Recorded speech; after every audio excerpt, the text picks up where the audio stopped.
There are lots of things going on here all of the time.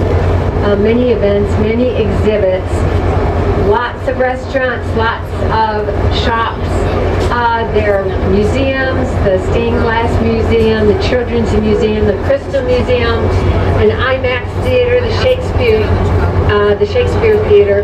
And of course you can see there are amusement rides, the Ferris wheel, symbolic of the fact that Chicago had the very first Ferris wheel at its 1893 World's Fair, the Columbian Exposition. Any of you have ever read Devil in the White City, you know the story of our very first Ferris wheel. It's a wonderful book. It's a wonderful story. So I highly recommend it. So we're turning around. You can look back up the main branch of the river. You can see that spire on top of Trump Tower, which is adding over 200 feet to the height of the building.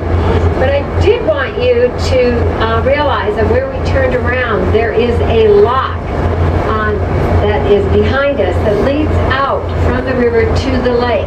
In order for boats to go from the river to the lake, or vice versa, they have to go through that lock. And that's because Lake Michigan is higher than our Chicago River. It can be anywhere from 16 to 23 or 24 inches higher, depending upon the year. That all goes back to when we reversed the flow.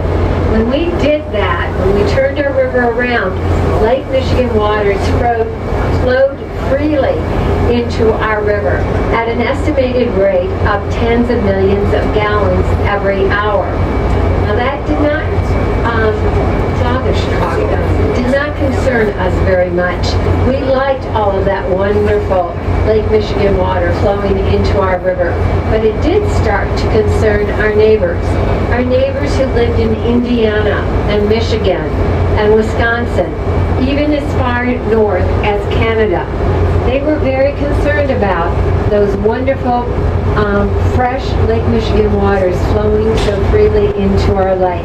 And they appealed to the federal government in the